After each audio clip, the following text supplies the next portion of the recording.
So what better way to have a hidden event than in the basement of a building with all this hidden awesomeness? And you wouldn't believe it, but a year ago today, this space was basically covered in water and debris. And when I walked through it the first time, I thought, maybe I'd just throw away my shoes because it was really, really terrible. And we've got some photos, and we'll give you guys a tour of the space and give you a lot more information about what it is, because by looking at it, you may not know. And so we thought we would really take that as our theme today and share with you. But to give you a little background, because I'm facilities director for Quicken Loans as well as CEO for Depop, our job is to help clients, whether that's internally with our family of companies or externally with clients, to help them realize their space, their culture within their space, identify and help them find their products within their space. So I thought I would highlight for you one of our future clients, and I thought the best way to do that is, what are they hiding? So can you guys tell me anything about this company? Can you tell that they have a softball league that they're crazy about? No. Do you know that they sing karaoke all the time? What's their product?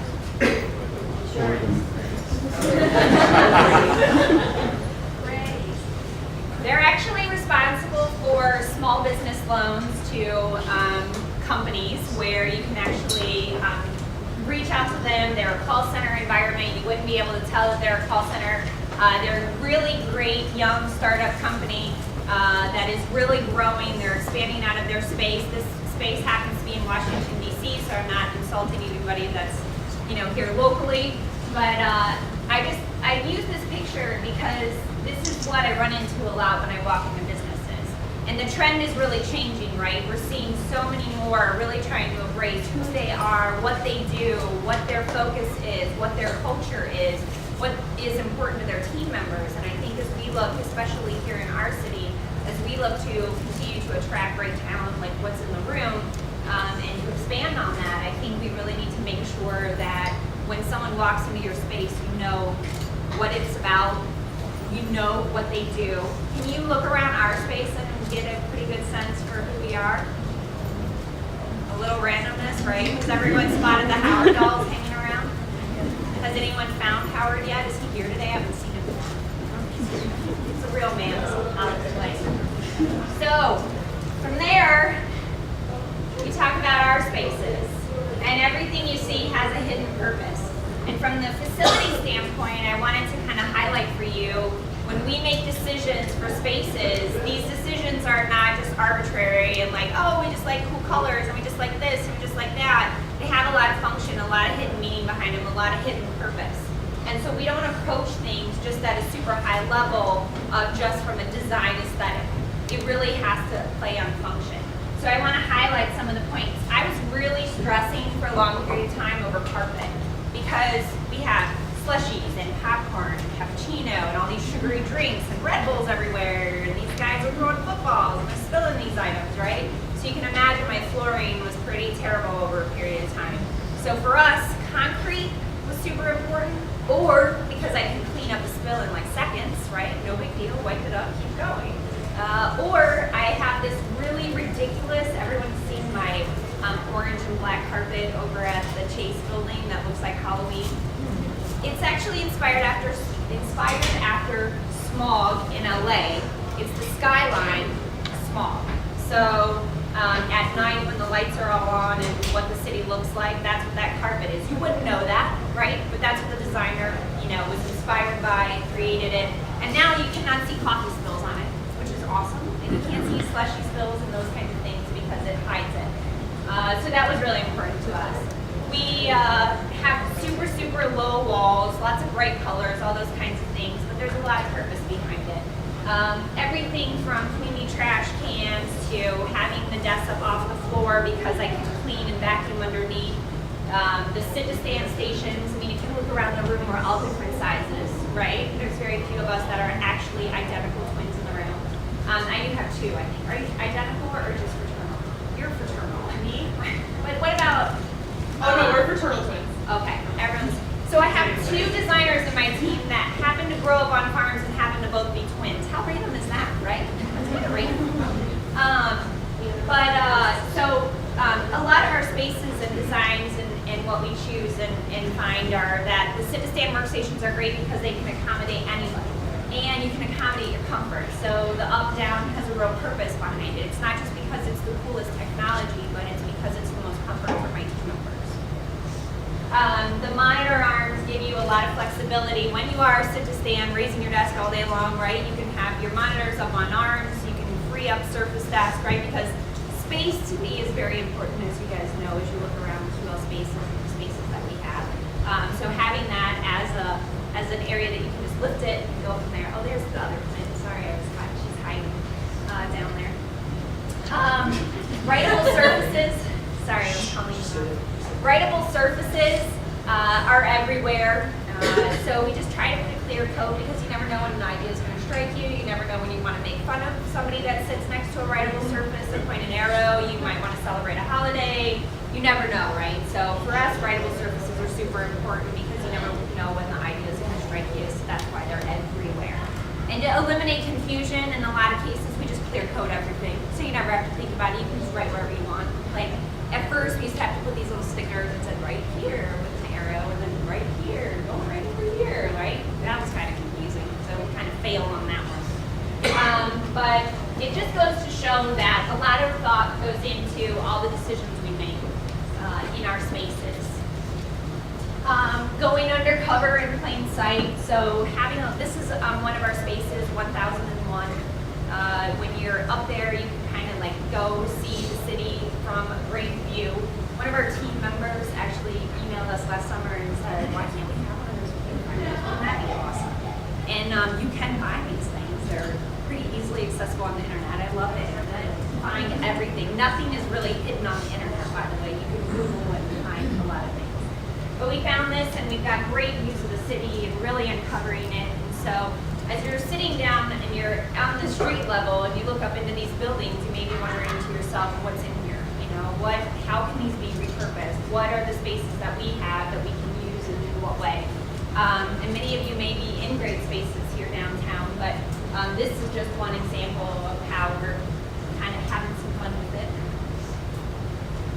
And then talking a little bit before about the brighter colors.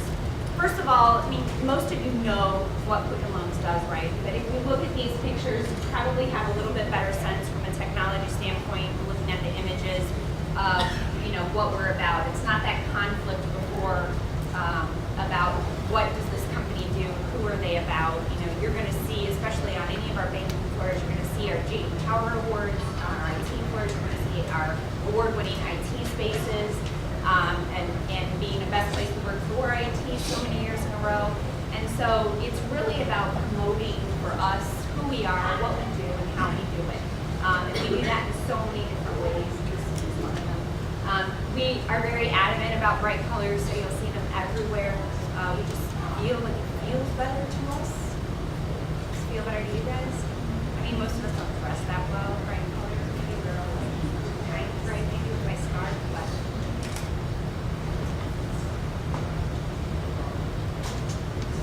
and then studies show that people who work with a moderate level of ambient noise, a banker floor, by the way, can you tell? Look at what's going on in this background. You could say a lot about this company, right?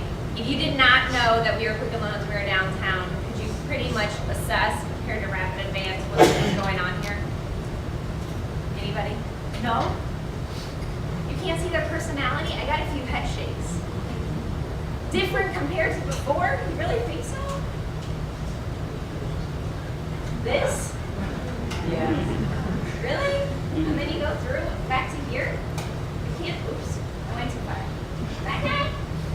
He's on the phone. Like, he looks happy. He's on the phone, he's standing, you got all these people and faces and sunglasses and balloons and awards, and I mean, I recognize some of the stuff, so I can tell, but I mean, right? All right, I just wanted to make sure. We are big supporters, by the way. Right now the music got turned down, but we're big supporters of having music on in our spaces. We use Rockbot. This space, by the way, is not an incubator space, like co-working space to some extent. We have Doodle Home, who sits here in our space. We have Rockbot, who sits here in our space. Kristen from Rockbot, she's amazing. We have Cup of Zup, who sits here in our space, which is an email distribution that goes out every morning that tells you something funny, like, hey, by the way, today is National Cereal Day. But we believe in having noise because it actually makes you more productive. Kind of the same concept of if, from the noise aspect, you go to a coffee shop to work, right? You feel like you can just crank away because you're hearing that background of what's going on, but you're not really focused on it. It's not conversations that are true to like what you're working on and who you are and what you need to do, but it's just that noise. And so there's some studies that are showing that that's really helpful in productivity. So we just wanted to share a little bit of the behind the curtain today. We're going to be giving tours. So if you haven't been in our space before and you're interested, we're going to have several tours that are going to be given. And those tours are going to be telling you about all the hidden meaning and the decisions that we make about our space. So for 1001, for example, where it was the binoculars that you were seeing out over the city, the theme of that building is beer, moss, insects, and Art Deco. And if you walk into that space, you will see it. The space next door was, in the Fed Reserve, was oil and water, fish scales, bright colored pipes, and just one more. Bright colored pipes. Where's Andrew? Is Andrew around? I'm missing one. I don't know, I forget. There's a high level of functionality next door. And then they're going to tell you the hidden meanings behind this space, some of which you'll see already from the decadent chocolate and the chocolate dripping from our ceiling. So as you get a tour around, you get a chance to see all the decisions that were made and why we made them. Where you're sitting right now, a year ago, this floor did not exist. By the way, we would be like all kind of hanging on multiple pieces of equipment. And so just kind of the opportunity for us to take this, fill it in with concrete, take a bunch of reclaimed wood from Reclaim Detroit and make this great meeting space out of it. So underutilized real estate that probably Bedrock never would have thought to, I don't want to say never, but it would have taken a little bit longer maybe to realize the value and the potential of leasing this space out and how it could potentially be used. And I think that there's so many opportunities for all of us to see that through the spaces that we walk and see and around the city and kind of so. Any questions? Thoughts? Yes? Well, you mentioned the bright colors and writable surfaces and how essential those are, and now I'm looking around and I don't see bright colors or writable surfaces. There are lots of writable surfaces on the second half of the space. Part of this space was intended to be to keep it exactly as is. So as soon as you walk to the other sides of the vault, that whole area is white and writable. We didn't want to clear coat these and make them writable because some of them are already written on and we kind of like the beauty of what that is. So look at this more like art than not. Bright colors, I mean, these pillows are pretty bright. You don't think? That like hot pink, fuchsia pink, whatever that is, like fur. No? There's some more brighter colors as you walk around. First step. So when you come in here, you're going to go just there's nothing like this nice like here. So how do you get there? So the question is, how do you get here? And for us, it's Andrew Lamonic. Are you around? Where are you? He's right here. So he's the guy with the scepter and the unicorn mug. He's our cosmic lint guardian. He was the lead designer on this project here in the basement. Helps me with all of our projects, really. And he and I sit down and we kind of take a couple approaches. We often start with either a color palette or we start with themes that we like to match. Start with beer. Oh, beer. Not always. Sometimes beer is like halfway through the initial, like depends upon the time of the day. There is a lot of beer involved in our decision making. But we're very fortunate we don't have to ask for permission. So nobody saw our designs before they were really finished. Same with some of our other spaces. So we're very, very lucky we've built a lot of trust over the years because our spaces have always been very much reflective of our culture. So they know whoever is, finally signing all of my, $1 million spent So Andrew and I get to get as creative as we want. Often it involves mashing words together, working with a great architecture team to say, okay, we would like to have chocolate, decadent chocolate. We would like chocolate dripping from the ceiling. Now, can you help us engineer this brilliance? And so we've been very fortunate to work with some very talented people and really feel as though that collaboration really helps raise it up because we're really pushing them. They're really pushing us. You know, we're like, no, we want it to drip, like big drips. And we realized we failed in this dripping chocolate that it doesn't move. We figured it should probably wiggle. So next time we probably would have put robotics in it to make it move a little. You know, so it's a process. But we kind of identify how we're going to use the space, lay it out. For this space, really this was intended to be just an additional cool space in the building. And then when Depop came about, so many people were asking us for our help with their spaces. We walked, Andrew and I did with Jennifer, and we said, you know, hey, shouldn't Depop be down here? This seems like a design studio. And she was like, yes, of course. And so, you know, in mortgage operations, we're growing upstairs, so we were upstairs, and so we said, you know, it's probably better that we show our clients who we really are and what we're about. And I think this space for our team really speaks the most true to us as a team as far as our wackiness. And then it just builds out from there. And we go at rapid, crazy pace. This was probably our slowest project because we really were fortunate in that we didn't have kind of a hard bus and seat state where, you know, we're getting 1,000 interns and we got to put them in somewhere kind of type situation. So it gave us a little bit more leniency. The astronaut? Yeah, so here's the thing. One day we were sitting here in the pit at the end of last summer, and Martin, where's Martin? Over there. Martin is sitting there next to probably Cindy, I think, and Brian. And they turned to me, and I was down here having lunch, and they were like, shouldn't we have an astronaut floating in the pit? And I was like, that's awesome. And so we were going to have an astronaut hanging back there in the corner, like he was like working on the catwalk. And we then realized that once we got the astronaut suit in, you can Google astronaut suit. There's guys that make these replica things. You know, it's like you got to get measurements. We had to measure dudes and like do this whole thing. It's kind of complicated. Like what's a shoe size, all this stuff. So we were very, very lucky, and then we got this astronaut. Well, then, you know, of course, someone's like, I got to try on the astronaut suit, and then so many times he got worn that really we ended up just feeling like it wasn't something we could hang. We needed to be able to like use him as a mascot. So he gets dressed up and goes to lots of places. This week he scared the shit out of everyone on their way in. I don't know if you saw that on social media. There's a video out there on YouTube. He terrified coworkers as they came in the morning. So he had fun. That's the story behind him. It's kind of like that happens. That's our process, is like random things. Like, you know, Cup is Up found the, what was it, neutron gun? What's it called? Neutrino wand? It's a Ghostbusters neutrino wand that you can buy, and you can like turn on all the levers and it extends out and does the whole thing, right? So they found it on Cup is Up, thought it was cool, so they posted it out there saying like a daily amaze kind of type thing. And so we buy these things because they're awesome and you should have one. Yes? Two-part question. Can you explain the value of surveillance cameras that have appeared in the last year and a half downtown? And Sure. can those devices hear what people are saying on the street? Hear. I don't think they can hear. I've never seen them hear anything. There's a command center next door in the Chrysler House, or sorry, in the Chase building in the basement. And those cameras are on a lot of the streets to just kind of help with security. They help us a great deal because, I mean, they help with all kinds of things for the record. Team member says, you know, bus isn't showing up, we validate that the bus was actually there, take the team member back to their parking garage, all kinds of stuff. So not all of it is just pure security based. Some of it is, you know, team member validation and those kinds of things. But it gives a great sense of what's going on. We've been able to help with, you know, there's all kinds of daily emails that go out about different kind of crimes or different kind of accidents that happen.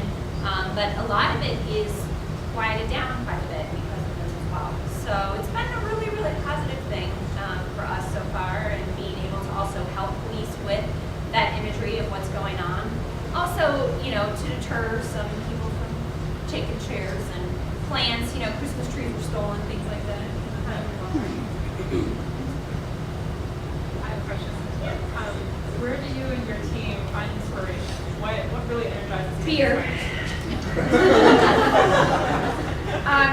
Really we get inspired daily. I don't know how to explain it. Randomness happens in our brain, and we're just super fortunate to be able to execute on it. And these ideas that we come up with, and our team members come up with great ideas, and we just are like, yes, do it. Today, for example, we just rolled out we've got a guy that you called for a help desk. So you call the guy facilities. And today we rolled out making the guy facilities a FaceTime too. So you can like look at the guy facilities when you call him and be like, look at this mess. Somebody spilled something, come get it, right? So kind of having that visual thing as well. So it's just execution and ideas and whatever the team comes up with, like let's do it.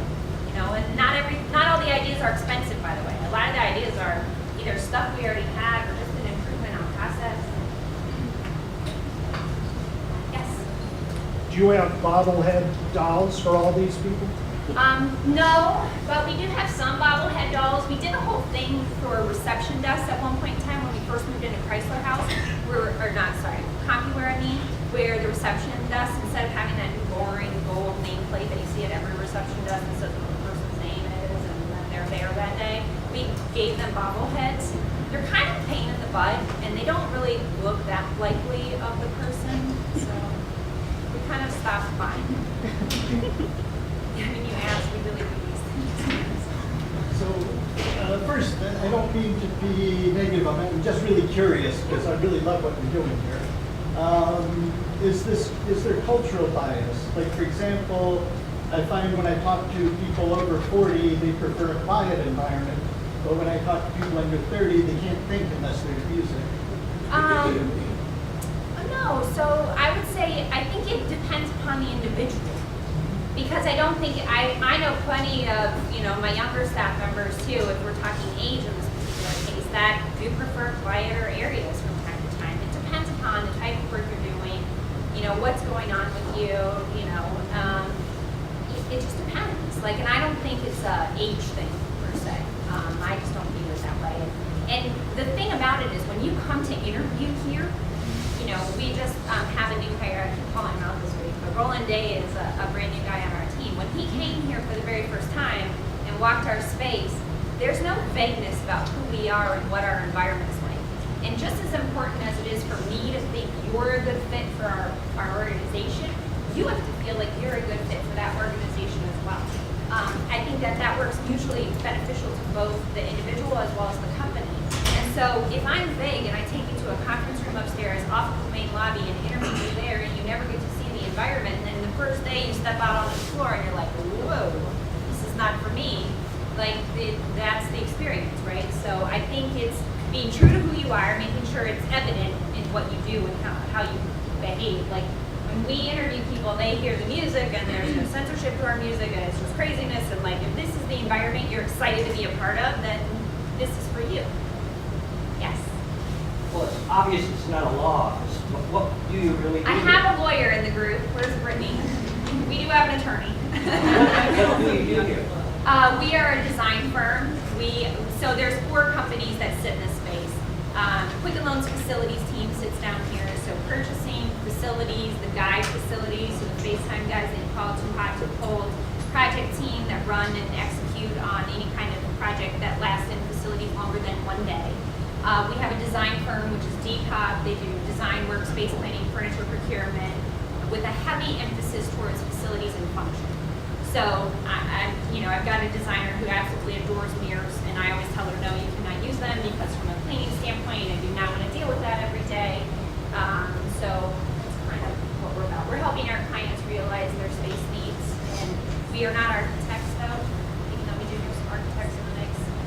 We really partner with the architects on the technical side of things. We need their help to figure out if we're being structural things. Appropriate sustainability. So I got to be honest with you, sustainability we're not always brilliant at. This could be my own personal downfall because I'm kind of lousy at it on a personal level. We did a ton of sustainability when it came to this space, and more of our clients are requesting, involvement in that or support of it, or how do we incorporate it in some capacity, reclaiming wood, repurposing your doors, like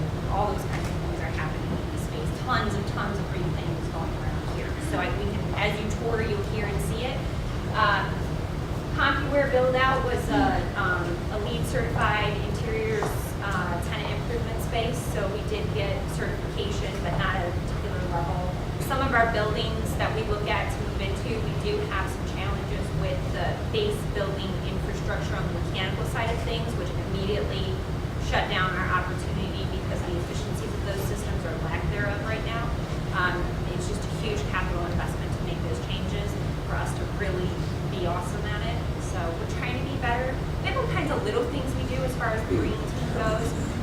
We have internal teams that are supportive and responsive of that.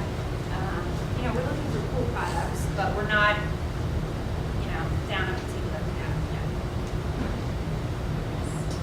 I'm curious about the vaults. How was that space already there, or and was that door already in here? Yeah, I think it's almost impossible to move Yeah. it. So, you look at this space and you're like, wow, this is a really cool space, but fortunate for us, it was really cool when we first walked in. Okay. The story around the vault is this used to be the Dream Savings Bank, and it was originally built, this building was originally built, started in 1910, and went through 1912, 1917, depending on kind of which part of completion. So the vaults were already here and functioning. We did have to demo a section of safety deposit boxes to make it a conference room. And the guys that were responsible for that probably hate us a lot, actually, and still cuss us out because I think it was probably 5 or 6 weeks for them to get just one section of safety deposit boxes out of that wall. When you walk around, you'll see that there's tables that have the safety deposit faces in them. And so those tables weigh about 1,200 pounds. Yeah, it's no joke.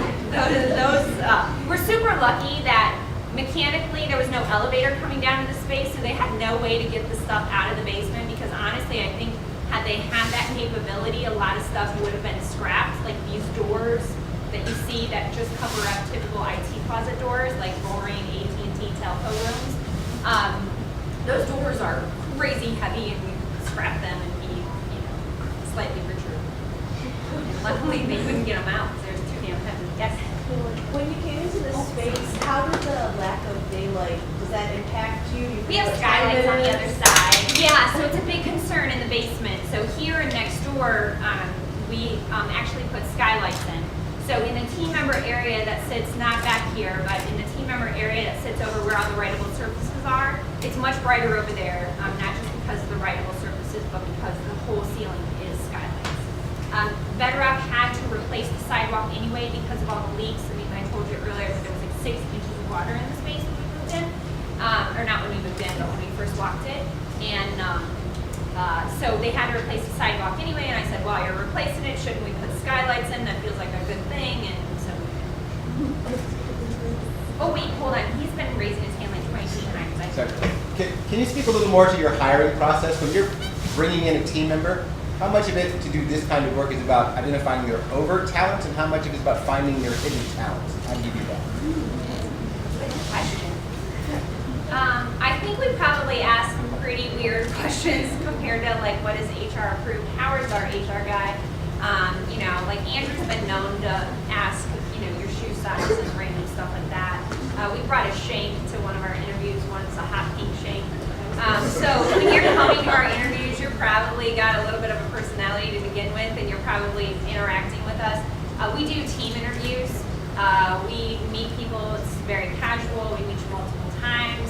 I feel sometimes for me personally, if I have a better connection with you on a kind of who we are as a cultural company, that from a technical aspect, we can train certain aspects, we can teach you things, but I care about how you're going to treat our clients. I handle victim personalities really terribly. I'm like, what do you mean we can't do this, or you couldn't do this because of this? Of course you can. You just need to do this, this, and this. So I recognize some of those qualities sometimes, and I'm a pain in the ass. I'm not the easiest person to work for. These guys can tell you. Johnny's shaking his head.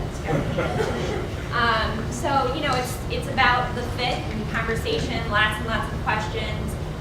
Hidden talents, we ask tons of questions that sometimes reveal these quirky things. Because we reveal so much quirkiness about ourselves, I think it naturally draws people to share more about them. And they have that comfort level.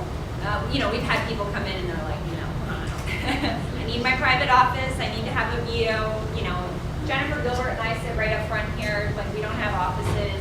If you're meeting with me, it's probably back down that hidden stairwell that's back there, or it's in the storage closet. It's either really good or really bad. Does that answer your question? Yes, okay. Tons of questions. Yes. So tell us how, for yourself and also for your clients, how you balance the need to make every penny count with the idea that you want to be really inventive, creative, playful, and how do you try to balance that? Sure. So I don't believe that you have to spend a ton of money to have a really great space and reflect who you are. I just don't. I am fortunate on the quick and loan side and with some of our renovations that we have reasonable budgets to play with quirky things, right? But more of my spending ends up really being in lighting and control of lighting and control of HVAC down to a half degree in the conference rooms. So some of my quirkiness and some of my higher budget numbers are actually directly related to kind of sometimes more mechanical things, and they really are colorful, creative things. Paint, for example, orange paint versus beige does not cost anything different. And I think a lot of people go, oh, I can't afford this, right? We met with a client, and she uses Union Shop, and she said, Melissa, I just don't have the budgets you do. And I was like, well, I don't know that that's the case. How much are you paying per square foot on a build out? She's like, we're $238. I was like, oh my God. Like, do you know what I can do with $238? I was like, that's 3 times higher than my typical build outs. Like, like we could have so much fun with your stuff, right? Like, and she just perceived our build outs to be expensive. We have a client who's a brand new startup. His group is called Campus Commandos, and he had $5 grand to do everything, from his branding in his space to his furniture, you name it. And we came in at like $3,800 for him. Just having fun. He's got his whole thing is about kind of like an army kind of fatigue feel to it. And so he's got his own kind of mantras in his office wrapped around. He's got glass walls. He's got great furniture. But we built one end of his desk out of ammo boxes. So and those cost $40 at a surplus store. So we can get really creative for not a lot of money, and just have fun. Talking about culture, what's it like working within the quick and loan from client standpoint versus working with an outside organization that has no affiliation? It really depends. Every company has their own culture, whether it's written on the wall in big bright orange letters or not. Every company has their own culture. Yesterday we went to a client site and they have an amazing space that they are wanting to redo, but you can see their personality, you can see who they were. The space I showed you, that group has great team culture. It just wasn't evident in the space. We've met with companies that just want hey, can you sell us the quick and loans culture? And that's a terrible idea because that's our culture, right? And I don't prescribe ours for you, right? You have to have your own, and what works for your team inspires you, right? And I don't think that it's our size fits everyone. That doesn't make sense. So I think you have to be true to who you are. Our internal culture down here in the depot space even is maybe more extreme than the quick and loans culture. They're a mortgage company. They have rules and regulations. They probably shouldn't have our fridges upstairs aren't stocked with beer and wine like ours is. So we have a different feel. And some companies I walk into and they're really struggling, and I find that if they're struggling, it's on the culture side of things. It's either they grew too fast and they didn't train the new folks on who they were, and the most senior leadership distanced themselves from the team, and that senior leadership doesn't drive the culture.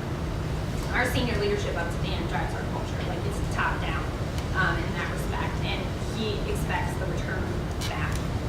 I always tell the story of one time I couldn't find our giant big wheel, and I called, I heard it was in his office. I called him up and said, can I have my big wheel back? It's not mine, it's technically his, right? But he said no, because when big banks come through, I put a football helmet on, and I get on the big wheel, and I ride around the conference table. like, that's driving our culture, right? And so if you've got that guy versus the guy that is like, I have my Lamborghini, I park in this spot, I do this, and then I go up the back steps, and I don't want people to know I'm in my suite, and like, it's two different, groups. So, I think your company's success should be driven by your leadership, and the connection to that culture should be, very, very evident. Your company culture should never be hidden. It should be plain as day who you are. Anybody walks in, like when you walk in, you get a sense for what's going on. Like you may not know like what that guy does or this girl does or something like that, but down here, like you get a sense for we're playful, we're silly, you see our sense of